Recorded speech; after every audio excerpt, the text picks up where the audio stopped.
At 8:15 a.m. on August 6, 1945, the world entered the nuclear age. A single bomb destroyed an entire city. It was a situation where Japan refused to surrender and the United States wanted to end the war quickly. Scholars have extensively studied the effects of the bombings on the social and political character of subsequent world history and popular culture, and there is still much debate concerning the ethical and legal justification for the bombings. I brought you a documentary video produced by the BBC. It is difficult to feel the power through pictures, so please watch it for a moment.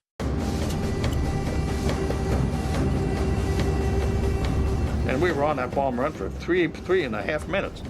Now, Tom and I are talking. Christ, Dutch! We never sat on a bomb run this long over Germany. They'd have blasted us out the sky. Yeah!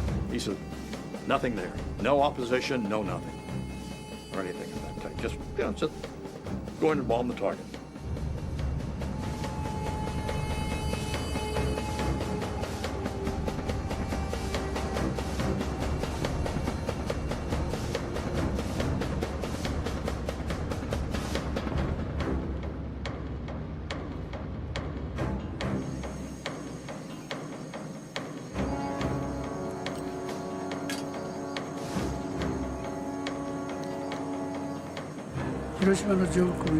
I saw an aircraft, like a tiny silver drop, entering the sky above Hiroshima.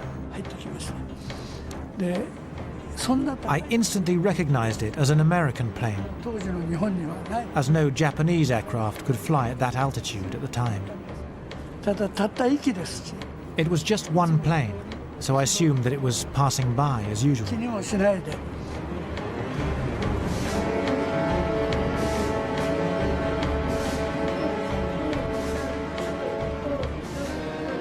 And I was counting. 1, 2,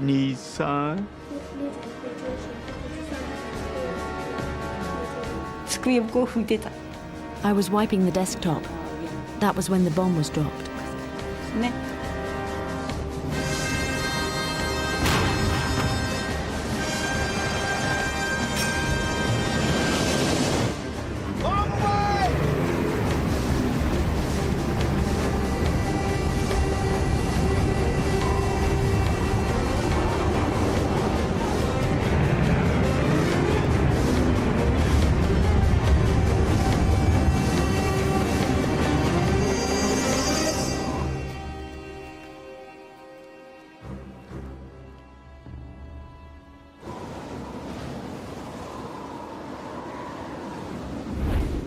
It took about 45 seconds from the time the bomb left the airplane until it exploded. And I think there wasn't a man in the airplane that wasn't either timing it with his watch or counting or doing something. I was sure the bomb was a dud. I was sure it wasn't going to work.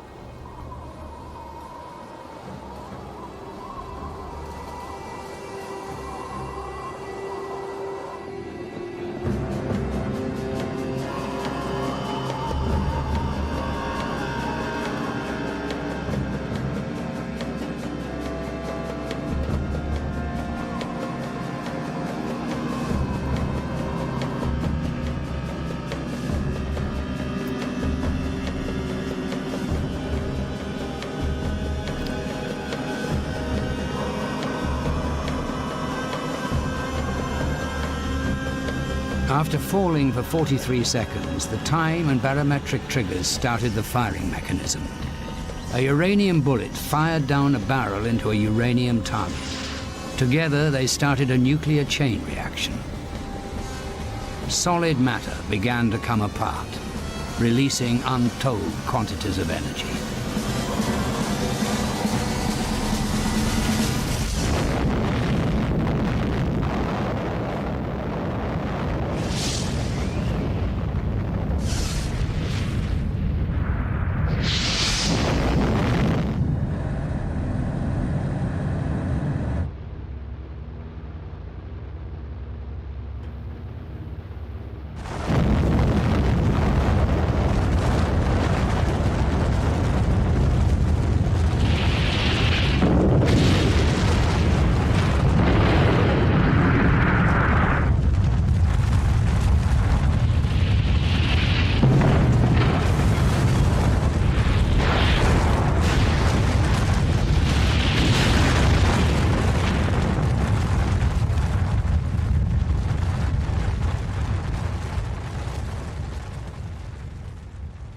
The damage caused by the atomic bomb is extensive and severe. The bombings of Hiroshima and Nagasaki killed hundreds of thousands of people and injured countless others. The main damage caused by the bombings was as follows.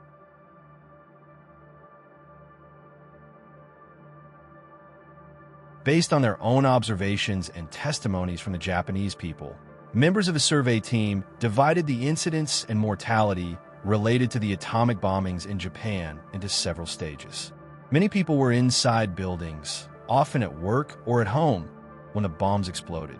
Around 1,500 meters from the explosion's epicenter, especially on the side facing the blast wind, bodies were found among the debris and ash. After the explosion, many people collapsed, and those severely injured continued walking for a while before dying.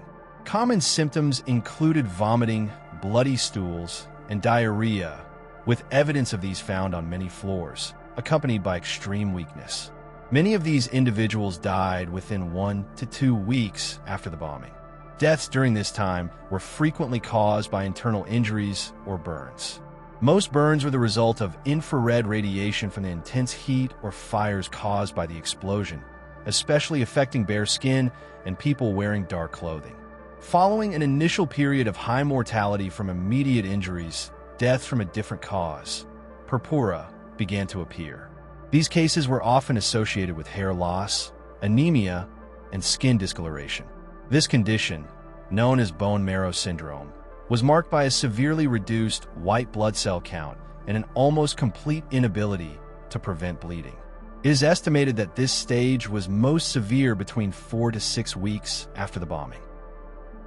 The consent of the United Kingdom was obtained for the bombing, as was required by the Quebec Agreement, and orders were issued on July 25th by General Thomas T.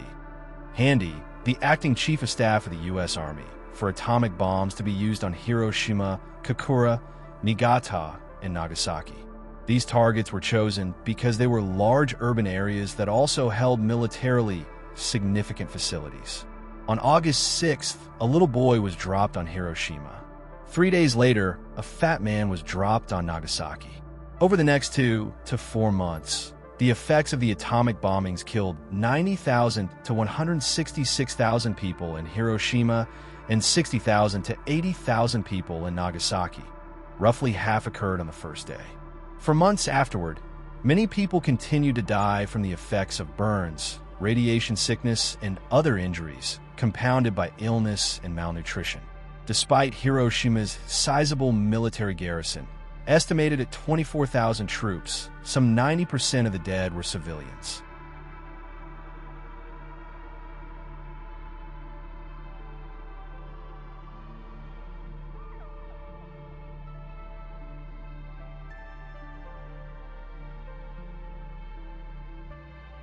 This remains the only instance in which nuclear weapons have been used in an armed conflict. Japan announced its surrender to the Allied forces on August 15th, 6 days after the bombing of Nagasaki, the Soviet Union's declaration of war against Japan, and the invasion of Manchuria. The Japanese government formally signed the surrender document on September 2nd, bringing the war to an end.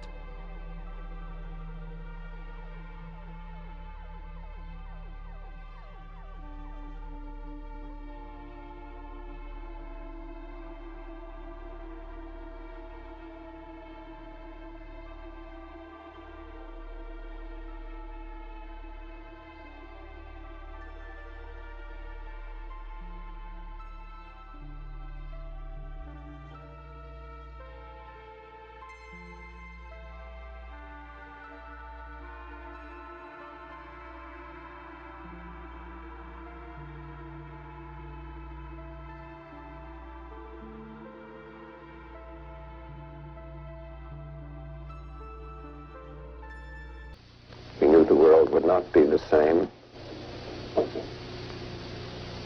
Few people laughed. Few people cried. Most people were silent. I remembered the line from the Hindu scripture, the Bhagavad Gita. Vishnu is trying to persuade the prince that should do his duty, and to impress him, takes on his multi-armed form and says, "Now I am become death, the destroyer of worlds." I suppose we all thought that one way or another. Thank you for watching.